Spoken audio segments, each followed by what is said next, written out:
Hello नमस्कार, अस्सलाम वालेकुम। मैं उस वक्त आप देख रहे हैं ईद आप सभी को मुबारक। आज पूरे ही देश में खुशी खुर्रम के साथ ईद मनाई गई है। पर बहुत बड़ी पर्व होती है।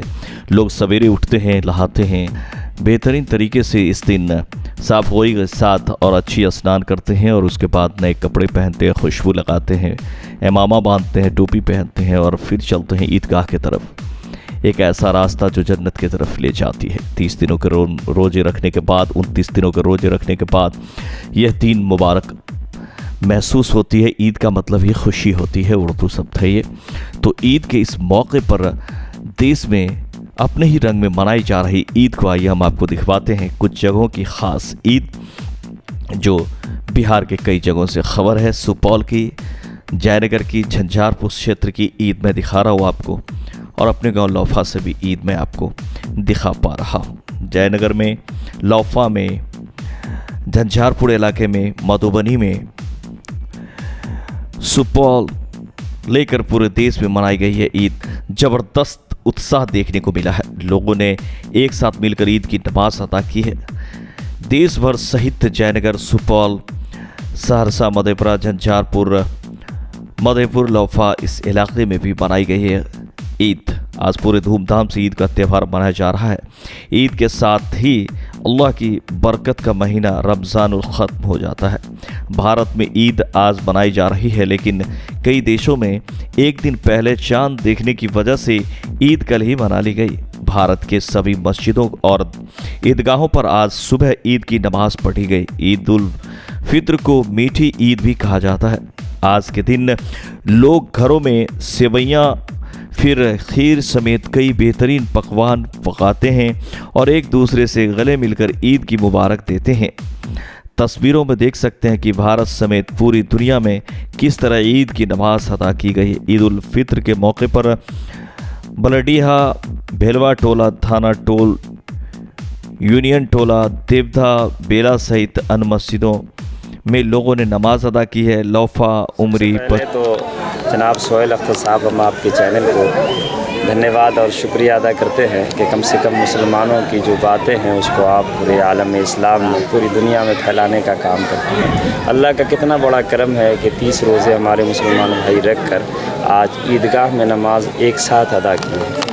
सबसे पहले कई सालों में ऐसा हुआ कि कोरोना की वजह से जो इबादत गाहें थी वो भीड़ भाड़ की वजह से बंद चल रही थी, और अल्लाह का करम हुआ कि हमारी सरकारें ने भी उसमें बहुत ज़्यादा अहम रोल अदा करते हुए इसको धीरे धीरे कम किया। और आज अल्लाह का शुक्र अदा करें, हम हमारा अपने इंतज़ामिया का, प्रशासन का शुक्र अदा करें कि हमको ये मौका इनायत फरमाया कि हम सब लोग मुसलमान भाई रोज़ा रख के ईद की नमाज एक साथ ईदगाह में नमाज अदा कर रहे हैं। अल्लाह का शुक्र है। हम अपने सरकार को भी धन्यवाद देते हैं कि हमारे लिए इस तरह के इंतज़ाम किया कि आज ये रास्ते खुले हैं। अब अल्लाह से दुआ करते हैं अल्लाह ताला इस चमनिस्तान को हमेशा हमेशा इसी तरह गुलजार बना के रखे।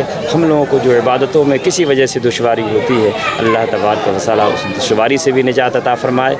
और इन्हीं बातों के साथ हम अपनी गुफ्तगू को आपके चैनल के माध्यम से, नाम हो गया मोहम्मद निज़ामुद्दीन। मैं मोहम्मद सलामत हुसैन हूँ और अल्हम्दुलिल्लाह मैं आपका शुक्रिया अदा करता हूँ सोहेल बाबू कि आपने इस जन खबर के ज़रिए से आलम इस्लाम को पैगाम दे रहे हैं कि मुसलमानों का एक अहम त्यौहार है जिसको अल्लाह ने कुरान हकीम में इरशाद फरमाया है कि शहर रमज़ान अल्लज़ी उन्ज़िला फ़ीहिल कुरान, यानी इस माह मुबारक में अल्लाह ने कुरान करीम का नुज़ुल फरमाया अपने महबूब पाक के क़ल्ब अतहर पर।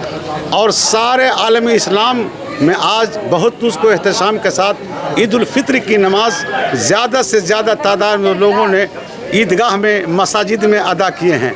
अल्लाह तबारक व तआला ने हम लोगों को ये सबसे बड़ा इनाम व इकराम से नवाजा है कि आज हम सब लोग आपस में एक दूसरे से मुसाफा मुआनका करके बधाई दे रहे हैं। और ख़ास करके मैं लौफा के जुमला मुसलमानों की बारगाह में आया और इस ईदगाह में आकर के नमाज अदा की।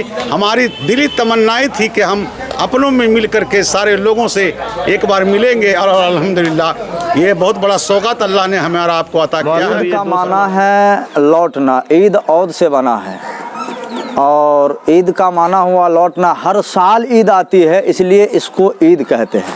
लेकिन अब ईद कब से मनाए, क्यों मनाए? हमारे आपके नबी करीम सल्लल्लाहु अलैहि वसल्लम 1400 साल पहले जब मक्का से हिजरत फरमाकर मदीना तशरीफ़ ले गए तो आपको पता चला कि यहाँ के लोग उस वक्त उसका मदीना का नाम यसरब था। पता चला, लोगों ने बताया कि यहाँ के लोग साल में 2 दिन खुशियाँ मनाते हैं, खेल कूद करते हैं। अल्लाह के रसूल सल्लल्लाहु अलैहि वसल्लम ने इरशाद फरमाया, चूँकि देखा जो कि खेल कूद के अंदाज जो थे उसके गैर शरई थे, इस्लाम के तरीक़े से अलग तरीक़ों से खेल कूद करते थे और इस दिन को इस तरीक़े से वो लोग मनाते थे। अल्लाह के रसूल सल्लल्लाहु अलैहि वसल्लम ने इरशाद फरमाया, ए लोगो, अल्लाह ताला ने तुम्हारे इन 2 दिनों को बेहतर दिनों में तब्दील कर दिया है। एक का नाम ईद उल फित्र है और दूसरे का नाम ईद उल अज़हा है। यानी उसी वक्त से जब सरकार 1400 साल पहले हिजरत फरमाए थे, उसी वक्त से मुसलमानों के अंदर, इस्लाम के मानने वालों के अंदर ईद की रस्म आई और ईद की नमाज अदा करने लगे, ईद की खुशियाँ मनाने लगे, जो अब तक के नबी के दीवाने मना रहे हैं और इंशाअल्लाह मनाते रहेंगे।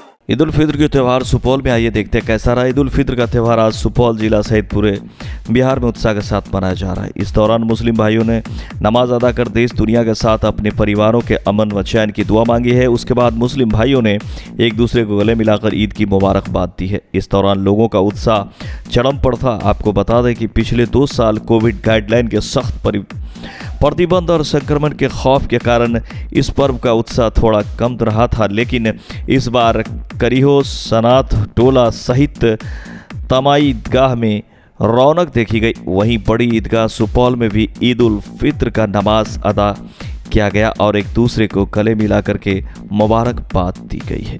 मिलते हैं अगले खबर में। ये ईद की खबर है जो बहुत बड़ी खबर होती है। ईद की ये खुशी की खबर होती है। इसमें लोग एक दूसरे को सेवैयाँ भी खिलाते हैं। लोग घरों में जा कर के सबके यहाँ सेवैयाँ भी, मिठाइयाँ भी खाते हैं और साथ में एक दूसरे से जितनी गलती गिला शिकवा रहता है सबको बुलाकर मुशाफा करते हैं, हाथ मिलाते हैं, फिर गले मिलते हैं और एक दूसरे को हो जाते हैं। और इस महीने जो सादगी के साथ बिताते हैं, इसी को नक्शा मानकर पूरे 11 महीने बिताते हैं। तो ये दिन बहुत ही ख़ास था। कुछ लोग कम भी मनाते हैं कि ये जा रहा है। अल्हम्दुलिल्लाह, बहुत दिनों के बाद तकरीबन 2.5-3 साल बाद ईदगाह में एक साथ ईद की नमाज़ अदा करने का अल्लाह तबारक व तआला ने हमें मौका इनायत फरमाया। इस मौके से अल्लाह का सबसे पहले शुक्र अदा करना चाहिए। इसके बाद अल्लाह तबारक व तआला की तरफ से बहुत बड़ा इनाम है। इसमें ये ईद का ये पैगाम है कि हम सब जिस तरह से रमज़ान में नमाज़ों की पाबंदी करते थे, ज़िक्र तिलावत की पाबंदी करते थे, दूसरे इबादत की पाबंदी करते थे, इसी तरह से हम इंशाअल्लाह बग़ैर रमज़ान में भी उसी तरह से हम ज़िक्र व इबादत की पाबंदी करेंगे। ये ईद का पैगाम है।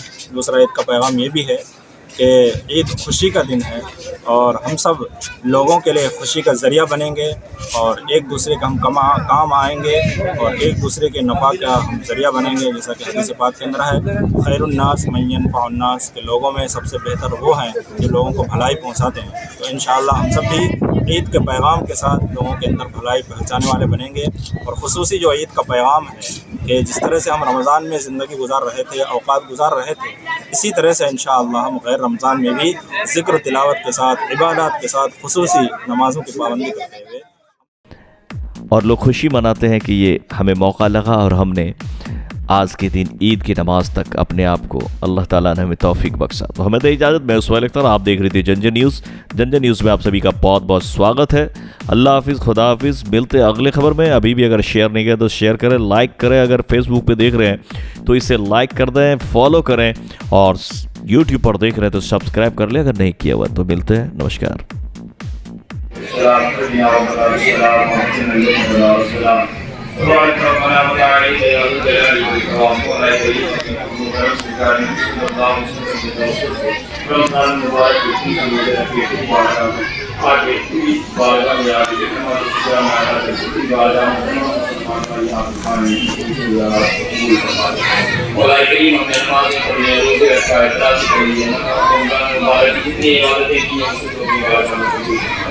और हम गुनहगार इस्तिग़फ़ार सरकार आज इस तरह नाम करी है परवरदिगार आलम के फज़ल करम से नबी करीम अलैहिस्सलातु वस्सलाम को सबको बताए हम लोगों को भी तो अपने नाम पाने। अल्हम्दुलिल्लाहिल्लज़ी हदाना इला सबीलिल हिदायति नहमदुहु सल्लल्लाहु व सल्लम अला रसूलिहि मुहम्मदिल रसूल सय्यिदिल इंस वल जान व अला आलिहि व असहाबिहि अजमईन।